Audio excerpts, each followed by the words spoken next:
Welcome to Basic English by Sharad Sapkal. Friends, this is lecture number 23. यहाँ पर sentences of possession को ही हम repeat करेंगे. यहाँ पर हम फ्यूचर टेंस को देख रहे हैं. हमने प्रेजेंट और पास्ट टेंस देख लिए हैं.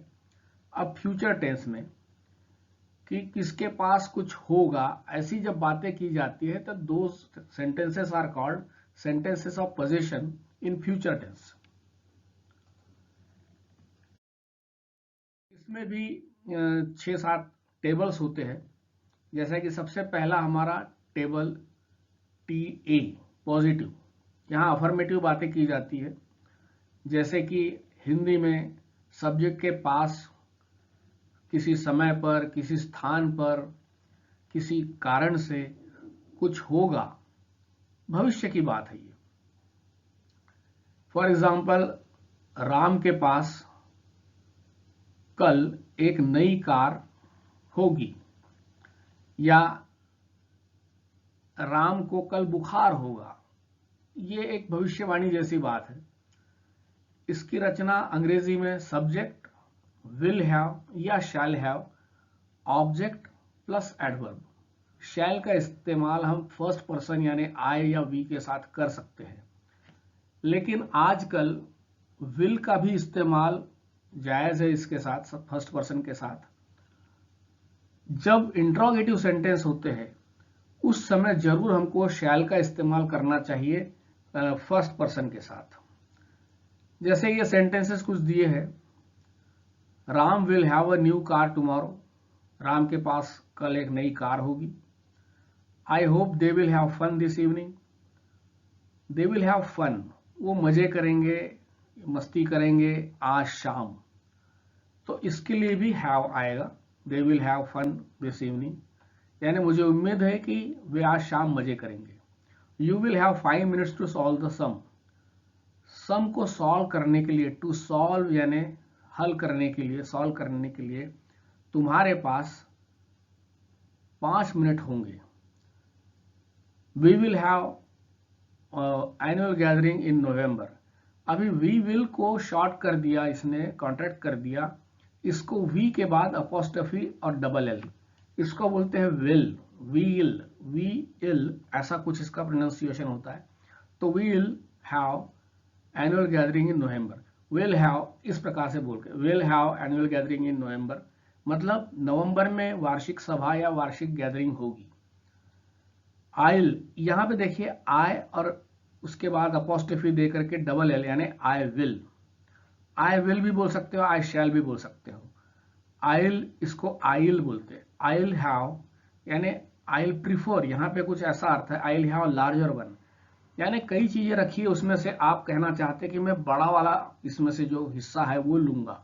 आई विल हैव या I'll have larger one means I'll prefer, मैं इसको वरीयता दूंगा, ऐसे ऐसे सेंस में इसको कहा गया है.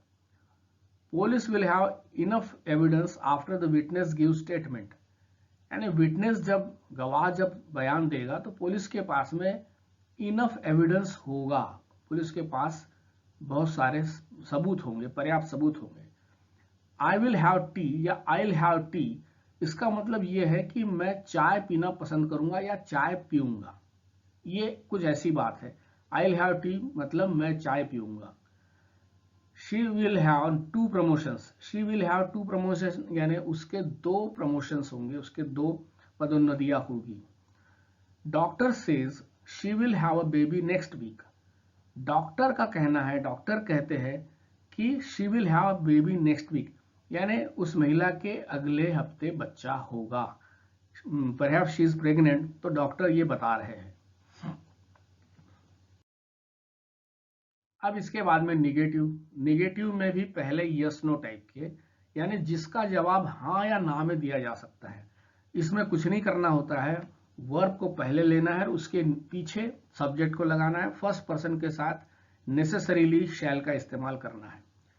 क्या सब्जेक्ट के पास किसी समय पर ऑब्जेक्ट या कोई चीज होगी, ऐसा बोलने के लिए शैल या विल प्लस सब्जेक्ट, फिर हैव, उसके बाद में ये ऑब्जेक्ट. अब इसमें 2 वर्ब है, शैल या विल और हैव. तो पहला जो ऑक्सिलरी वर्ब है उसको पहले लेना है, उसके बाद में सब्जेक्ट और उसके बाद में मेन वर्ब देना है। Shall we have picnic tomorrow, इसके दो अर्थ होते हैं, क्या हम कल पिकनिक मनाएं या आओ हम कल पिकनिक मनाएं। एक ऐसा ऑफर के भी रूप में इसका इस्तेमाल होता है। क्या उनके पास बाजार जाने के लिए कोई वाहन होगा, कोई कन्वेंस होगा। Will they have any conveyance to go to market, यानी क्या उनके पास बाजार जाने के लिए कोई वाहन होगा, कोई जरिया होगा। Shall we have a friendly cricket match this evening, क्या आज हम शाम दोस्ताना क्रिकेट मैच रखें। ये भी एक सजेशन जैसी बात की जा रही है, इसमें कोई सवाल पूछने वाली बात नहीं है। अब इसी के सामने हम कब, क्यों, कहां, कैसे ऐसा हिंदी में पूछ सकते हैं। फॉर एग्जाम्पल, सब्जेक्ट के पास कब कोई भी प्रश्न आएगा, कब कोई चीज होगी, कहां कोई चीज होगी, ऐसे इसमें तो ये एक एडवर्ब आता है प्रश्नवाचक। अंग्रेजी में खाली यहाँ WH word, why, when, how, where, और उसके बाद में ये जो ऊपर का जो बी है उसको लिख देंगे। तो वेन, हाउ या वेन या how shall we have classes next month. When shall we have classes next month. अब देखिए शैल का इस्तेमाल किया गया है वी के साथ में, क्योंकि सब्जेक्ट फर्स्ट पर्सन है। तो when shall we have classes next month मतलब अगले महीने कक्षाएं कब होगी। और how shall we have classes next month मतलब कैसे होगी भाई, नेक्स्ट मंथ तो फला फला छुट्टी है, तो how shall we have classes next month, ऐसे प्रकार के sentences. When will they have grammar books, कब उनके पास ग्रामर की किताबें होगी। When will they have, they है इसलिए will, when will they have grammar book. अब will they have grammar book का मतलब होता है कि क्या उनके पास ग्रामर की किताबें होगी, जो कि ये ऊपर की बी रचना है। इसी के सामने जैसे ही हम व्हेन लगा दिए तो ऊपर का अर्थ खत्म होकर के कब उनके पास ग्रामर की किताबें होगी, ऐसा इसका अर्थ होता है। उसके बाद में डी निगेटिव, सब्जेक्ट के पास कोई ऑब्जेक्ट नहीं होगा, ये जस्ट नकारात्मक बात है, कोई चीज नहीं होगी। तो subject will not have object और फिर एडवर्ब, कल नहीं होगी, परसों नहीं होगी। जैसे Ram will not have books in the next class, Ram के पास अगले क्लास में किताबें नहीं होगी, इस प्रकार के सेंटेंसेस। अब ये सेंटेंस देखिए, राम विल नॉट हैव या राम वोंट हैव, विल और नॉट को मिला करके वोंट हो गया, इसको यहीं कॉन्ट्रैक्ट कर सकते हैं। Ram won't have good prospects, यानी राम के पास अच्छी संभावनाएं, अच्छी भविष्य में चांसेस उसको नहीं होंगे। I will have no job next year, मेरे पास अगले साल कोई नौकरी नहीं होगी, शायद मेरी अगले साल नौकरी जाने वाली है। Then in that case I can say I will have no job next year, या I will not have job next year. दोनों तरीके से नो लगा करके भी कह सकते हो, नो एक इंट्रोगेटिव एडजेक्टिव है, या इंट्रोगेटिव एडवर्ब नॉट लगा करके भी कह सकते हो। इसके बाद में इसी का यस नो टाइप का नेगेटिव सेंटेंस का निगेटिव इंट्रोगेटिव, क्या सब्जेक्ट के पास फलानी चीज नहीं होगी, क्या सब्जेक्ट को फलाना कुछ नहीं होगा, ऐसा। शैल या विल सब्जेक्ट हैव नो, या फिर शैल या will subject have, subject not have, shall या will subject not have object. और ये जैसे ही विल नॉट हैव टाइम, जैसे इसी का इंट्रोगेशन हो गया, will he not have time, will he not have time भी बोल सकते हो, will he have no time ऐसा भी बोल सकते हो। Shall we have no test this week, shall we have no test भी बोल सकते हो, shall we not have test this week ऐसा भी कह सकते हो। क्या इस सप्ताह कोई परीक्षा नहीं होगी हमारी, इस प्रकार से। Will you have no time to spend with me, इसी को will you not have time, ये ध्यान में रखना, नॉट जब आता है तो यू के बाद नॉट आ जाता है, विल यू नॉट हैव। लेकिन अगर नो रखना है तो नो ये इस टाइम के पहले आता, because no is an adjective. So will you have no time या will you not have time दोनों एक ही है। Will you have no time to spend with me, to spend यानी खर्चा करने के लिए, क्या मेरे साथ बिताने के लिए आपके पास समय नहीं होगा। Will he not have classes, क्या उसकी कोई क्लासेस नहीं होगी, इस बात को बोलने के लिए कह रहे हैं। विल जज not have mercy for the accused, mercy for the accused यानी एक्यूज्ड के प्रति, आरोपी के प्रति कोई दया। तो विल जज नॉट हैव, क्या जज के अंदर आरोपी के प्रति कोई दया नहीं होगी, इस प्रकार की बात। शैल और नॉट को मिला के शैंट बनता है, इसकी प्रोनाउंसिएशन शैंट होती है। शैंट वी हैव रीडिंग रूम, यानी क्या हमारे पास पढ़ने का कमरा नहीं होगा। वोंट दे हैव हॉलीडे, क्या उनकी छुट्टी नहीं होगी, उनको छुट्टी नहीं होगी, उनको छुट्टी नहीं दी जाएगी। Will they not have money to educate their sons, will they not have money to educate their sons भी बोल सकते हो। विल दे हैव, यहाँ हैव लगा दो। Will they have no money to educate their sons, ऐसा भी हो सकता है। तो क्या अपने बच्चों को पढ़ाने के लिए उनके पास पैसे नहीं होंगे, ऐसा इसका अर्थ है। उसके बाद में टेबल F, इसमें ये ऊपर वाले के सामने कोई भी WH वर्ड आ जाता है अंग्रेजी में, यानी सब्जेक्ट के पास कब ऑब्जेक्ट नहीं होगा, क्यों ऑब्जेक्ट नहीं होगा, कैसे ऑब्जेक्ट नहीं होगा, इस प्रकार की बातें। तो WH वर्ड यानी वाई, व्हेन, हाउ, वेयर, उसके बाद में ऑल फॉर्म्स ऑफ दिस ई।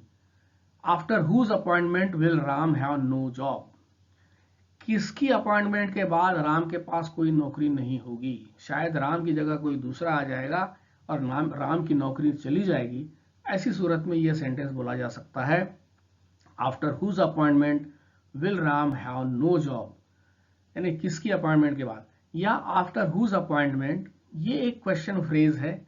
आफ्टर हुज अपॉइंटमेंट यानी किसकी अपॉइंटमेंट के बाद, इन द सेंस हम क्या ये भी कह सकते हैं कि कब।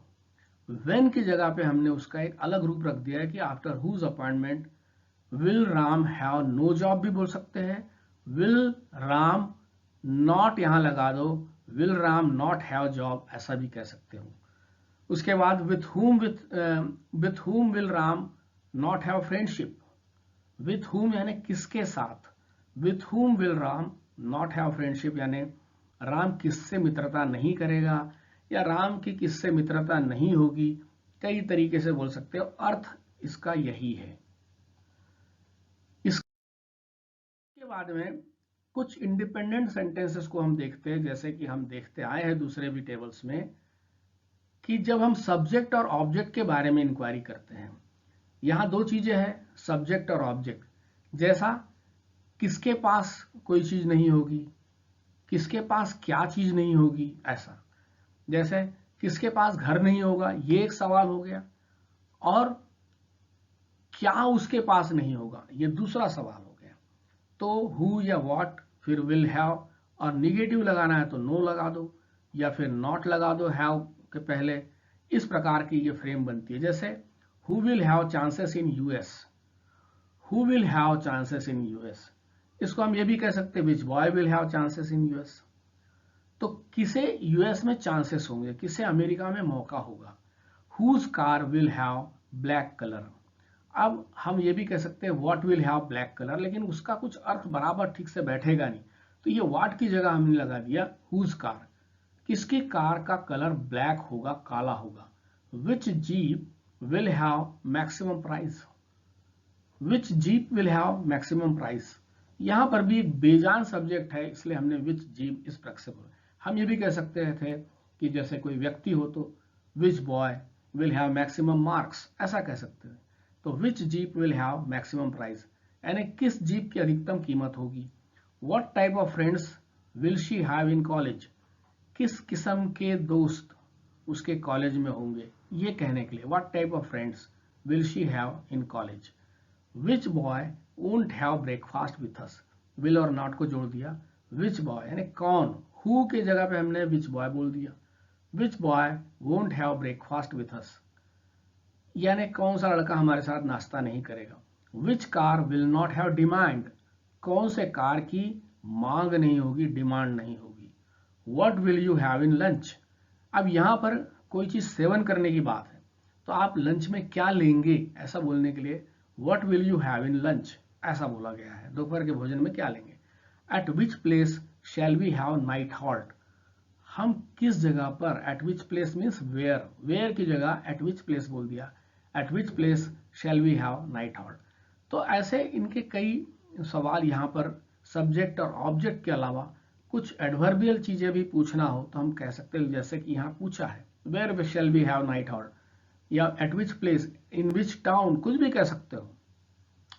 अब इसमें भी एक्सक्लेमेटरी सेंटेंसेस हम चाहे तो बोल सकते हैं, जैसे कि अगर हम एक साथ मिलेंगे तो हमें कितना मजा आएगा, ये कल्पना की बात है। तो हम एक्सक्लेम कर सकते हैं what a great fun we will have if we meet together. अगर हम साथ में मिलते हैं तो we will have, will we have नहीं बोला, क्योंकि विल वी हैव बोलते तो क्वेश्चन हो जाता। What a great fun we will have if we meet together, और मार्क ऑफ एक्सक्लेमेशन यहाँ पे लिखा रखा जाता है। यहाँ पर मैं इस लेसन को समाप्त कर रहा हूँ, and we will continue our lecture in lecture number 24 as well. Thank you very much, thank you.